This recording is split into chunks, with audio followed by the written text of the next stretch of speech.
Question number 4 में क्या दिया हुआ है, 15 cot A और इसकी वैल्यू है 8। 15 cot A, यहाँ पे इस क्वेश्चन में स्टूडेंट को बहुत प्रॉब्लम आती है, पता नहीं क्यों आती है।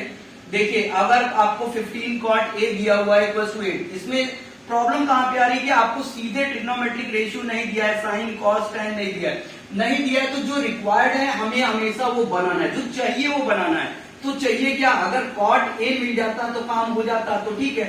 तो कॉट ए के साथ कौन मल्टीप्लाई है, 15, तो दूसरी साइड लेके जाएंगे तो क्या हो जाएगा, मल्टीप्लाई जो हो जाएगा वो डिवाइड में आ जाएगा। अब कॉट ए आ गया, अब आपको सिर्फ 3 ही याद रखने हैं और कुछ याद रखने की जरूरत नहीं है। आपको याद रखना है साइन, आपको याद रखना है कॉस, आपको याद रखना है टैन, और कुछ याद नहीं रखना। तो कॉट को टैन में कन्वर्ट करते हैं, तो कॉट का उल्टा कौन होता है, टैन। तो कॉट ए का उल्टा टैन है, और यहां पे भी उल्टा कर दीजिए, कितना हो जाएगा 15/8। ये हो गया 15/8, और जैसे ही ये मिल जाए आपको ट्रिग्नोमेट्रिक रेशियो हमें बनाना है एक ट्रायंगल, क्लियर है। तो एक एंगल होना चाहिए ए, तो दूसरा हमने अपने मन से माना बी, और तीसरा सी। फिर से वापस माना एंगल बी 90 डिग्री है, तो 90 डिग्री के ठीक सीधे में टक्कर हमारा बन गया हाइपोटेन्यूज। और एंगल ए की वैल्यू निकालनी है, तो कंसिडर्ड एंगल हुआ ए के सीधे में टक्कर मारा तो हमें मिल गया परपेंडिकुलर। बच कौन गई लाइन, ये लाइन बच गई, तो इसे हमने मान लिया बेस। अब हमें क्या पता है, टैन थीटा जो होता है वो होता है परपेंडिकुलर अपॉन बेस। तो ये हो गया हमारा परपेंडिकुलर, तो परपेंडिकुलर की वैल्यू मान लेते हैं हम कितनी, 15। सिमिलर क्वेश्चन पिछला वाला जो था, और जो इसके बाद बेस की वैल्यू कितनी हो गई 8, तो परपेंडिकुलर की वैल्यू हो गई 15 और इसकी हो गई 8। तो अब हमारा क्या काम है, हमारा क्या काम है, अब हमारा एक काम है कि हम तीनों साइड निकालें। तो तीनों साइड निकालने के लिए यूज करते हैं पाइथागोरस। हमें क्या चाहिए, लॉन्गेस्ट साइड। तो लॉन्गेस्ट साइड किसके इक्वल होता है बताओ, लॉन्गेस्ट साइड इक्वल होता है बाकी दोनों बची हुई साइड का स्क्वायर। तो पहली छोटी साइड ले लीजिए, उसका स्क्वायर कर लीजिए, फिर दूसरी साइड ले लीजिए, उसका स्क्वायर, और फिर इनका सम, और उसके बाद ले लेते हैं उसका अंडर रूट, ठीक है। तो 15 का स्क्वायर कितना हो जाएगा 225, और इसका कितना हो जाएगा 64।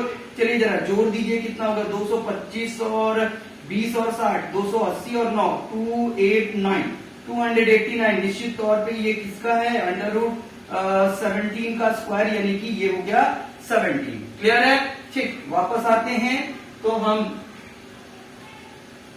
हमने निकालना है साइन ए और सेक ए। तो ठीक है, कुछ भी निकाल लीजिए, हम साइन ए भी निकाल सकते हैं, कॉस ए भी निकाल सकते हैं, टैन ए भी निकाल सकते हैं। टैन ए तो दिया ही हुआ है, तो साइन ए निकालिए, जरूरत नहीं है साइन ए, हाँ निकालना है।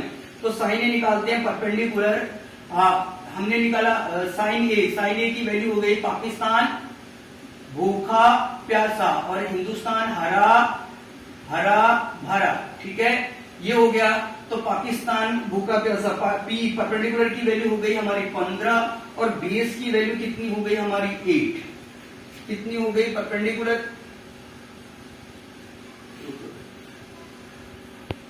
2:1, ठीक है। तो हाइपोटेन्यूज निकालने के बाद अब हमें निकालना है साइन ए, इसकी वैल्यू, और फिर हम निकाल लेते हैं कॉस ए, और फिर हमें निकालना है टैन ए। नहीं निकालना है, हमें सेक ए चाहिए। तो मान लीजिए हमें sign A, cos A, tan A सब निकाल सकते हैं। तो ये पाकिस्तान भूखा प्यासा, और हिंदुस्तान हरा हरा, हिंदुस्तान हरा भरा, ठीक है। तो साइन ए की वैल्यू क्या हो जाएगी परपेंडिकुलर, तो परपेंडिकुलर की वैल्यू हो गई 15, और हाइपोटेन्यूज की वैल्यू हमने निकाली कितनी 17। कितनी निकाली 17। तो साइन ए हो गया 15/17, और कॉस ए कितना हो जाएगा बोलो, बेस की वैल्यू कितनी है 8, बेस की वैल्यू हो गई 8, और हाइपोटेन्यूज की वैल्यू कितनी हो गई 17, ठीक है। ये हमें निकालना नहीं, इसे छोड़ देते हैं। तो cos a का उल्टा कितना हो जाएगा sec a, तो sec a हो जाएगा 17/8, ठीक है स्टूडेंट। अब हम क्वेश्चन नंबर ले लेते हैं 5। क्वेश्चन नंबर 5 क्या कह रहा है हमें, क्वेश्चन नंबर 5 हमसे कह रहा है कि sec थीटा दिया हुआ है। आपको क्या दिया हुआ है, sec थीटा, और इसकी वैल्यू कितनी दी है 13/12। तो हमें क्या करना है, कैलकुलेट करना है हमें बाकी के ट्रिग्नोमेट्रिक रेशियो। तो फिर से वही बात है, हमें सिर्फ 3 याद रखने होते हैं, साइन कॉस और टैन। तो हमें 3 ही याद है।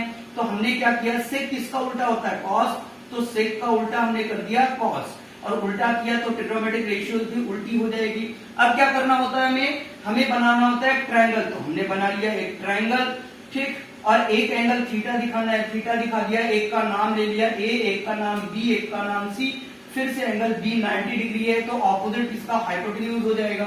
अब हमें एंगल कंसिडर किया है थीटा, तो थीटा के सीध में टक्कर मार के जो मिलेगा वो परपेंडिकुलर, जो बच गई साइड वो क्या हो गई हमारी बेस।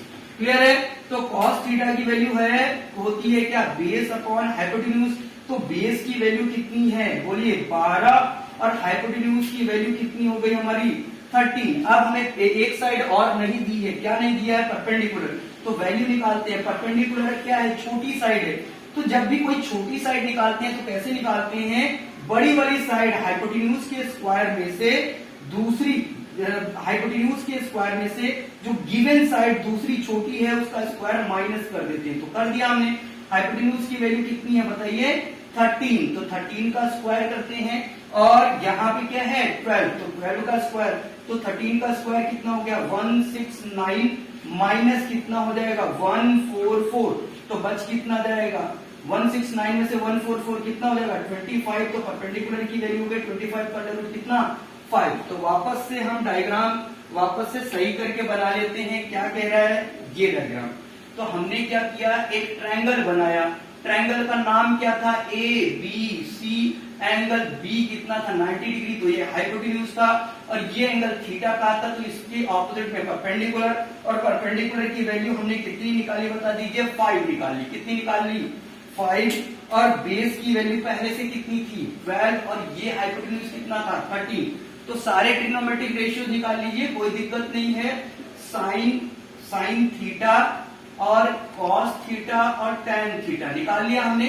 साइन थीटा क्या पाकिस्तान भूखा प्यासा हो गया, और नीचे हिंदुस्तान हरा और भरा। ठीक है, तो साइन थीटा परपेंडिकुलर, परपेंडिकुलर कितना हो गया 5 और हाइपोटेन्यूज कितना 13।